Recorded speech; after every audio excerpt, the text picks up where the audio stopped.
Yes, dear students, today we are going to discuss a question which is based on the magnetic effect of electric current.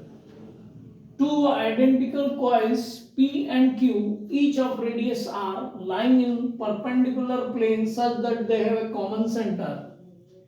Find the magnitude and direction of the magnetic field at the common center of two coils if they carry currents equal to I and root 3I respectively. यहाँ पे हम इस question को देखें तो इस question में हमको दो कॉइल्स दी हुई हैं and they are perpendicular to each other, दोनों एक दूसरे के परपेंडिकुलर है, उनका सेंटर जो है कॉमन है और दोनों में करंट जो फ्लो हो रहा है डिफरेंट करंट फ्लो हो रहा है, एक में मैग्नीट्यूड आई है और दूसरे में रूट 3 आई है।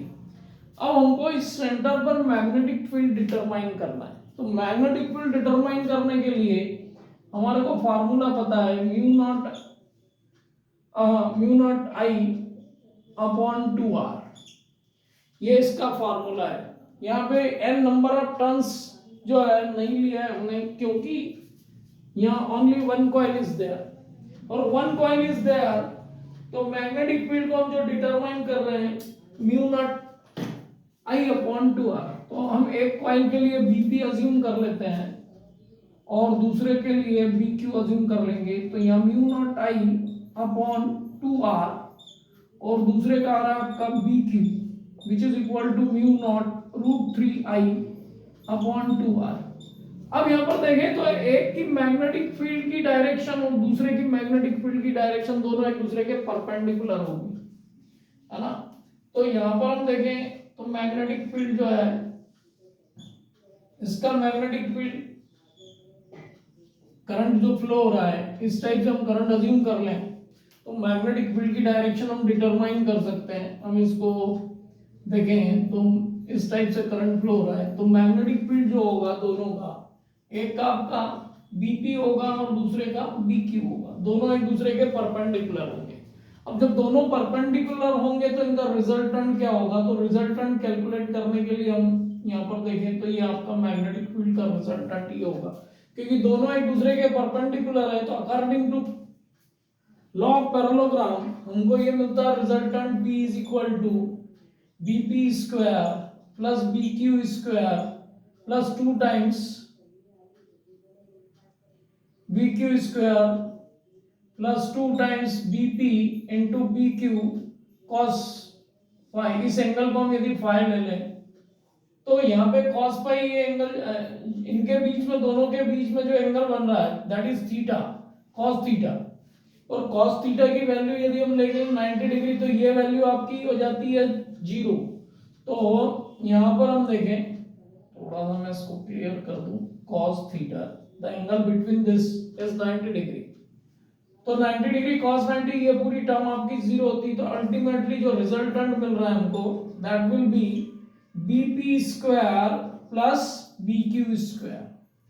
इन दोनों वैल्यू को हम यहाँ सब्स्टिट्यूट कर दें तो हमको रिजल्टेंट आ जाएगा mu naught square I square upon 4r square, ये हो जाएगा आपका mu naught square root 3 means 3 I square upon 4r square under root.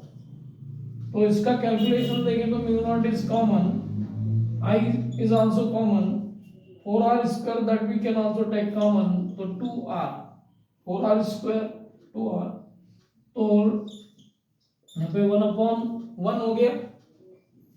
Mu naught I square 4r square को पूरा कॉमन ले लिया हमने तो mu not I upon 2r 1 plus only 3 will be there. तो वैल्यू हमारी जो कैलकुलेट होके आएगी वो होगा आपका 4 3, तो ये हो जाएगा आपका mu not I upon 2r into 2, so it will give you the mu naught I upon r, 2 से 2 कैंसिल। तो अल्टीमेटली तो रिजल्टेंट आ रहा है मैग्नेटिक फील्ड का जो कि सेंटर पर एक्ट कर रहा है because of the magnetic field coil P and because of the magnetic field coil Q, दोनों परपेंडिकुलर है तो मैग्नेटिक फील्ड इन दोनों की एक दूसरे के परपेंडिकुलर होगी तो मैग्नेटिक फील्ड आपका मैग्नीट्यूड ही आ जाएगा mu not I upon r आ जाएगा। क्या आ जाएगा, magnitude mu I upon R आ गया आपके पास में। अब यहाँ पे आपको एंगल कैलकुलेट करना है, मींस डायरेक्शन कैलकुलेट करना है रिजल्टेंट की। तो रिजल्टेंट की डायरेक्शन कैलकुलेट करने के लिए हम देखें तो ये हो गया आपका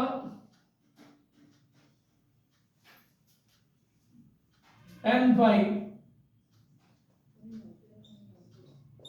ये मैग्नेटिक फील्ड बीपी आपका आ रहा है mu naught I upon 2r divided by mu naught, यह आ गया आपका √3 i अपॉन 2r। तो कैलकुलेशन करने पर हमको क्या मिल रहा है, 1/√3 मिल रहा है, tan phi is equals to 1/√3, और 1/√3 जो वैल्यू होती है फाई की वो 30 डिग्री पे आ जाएगी आपकी। कितने पे आ जाएगा, 30 डिग्री पे। तो finally we are getting the answer 30 degree. 30 degree means जो डायरेक्शन होगी, इसको हम पाई की टर्म्स में देखें तो π/6। इस तरीके से हमने दोनों को कैलकुलेट कर लिया, मैग्नेटिक फील्ड को भी कैलकुलेट कर लिया और मैग्नेटिक फील्ड की डायरेक्शन को भी कैलकुलेट कर लिया। तो यहाँ पे सिंपली ये हमको ध्यान रखना था, you have to keep in mind that the magnetic field acting on this will be perpendicular to each other. Why it is perpendicular to each other? Because both the coils are perpendicular to each other, और दोनों का centre same है। तो इस प्रकार से हम इस तरीके के क्वेश्चंस जो हैं इनको हम सॉल्व कर सकते हैं बोर्ड एग्जामिनेशंस में भी, और यदि इनको ऑप्शंस दे दिए जाए, if options are given to you, then you can solve it in the MCQ form, means it will be a question which is related with your competitive examination like JEE and NEET. तो इस प्रकार से हम question की practice करेंगे तो we will be ready for board examination as well as for competitive examinations.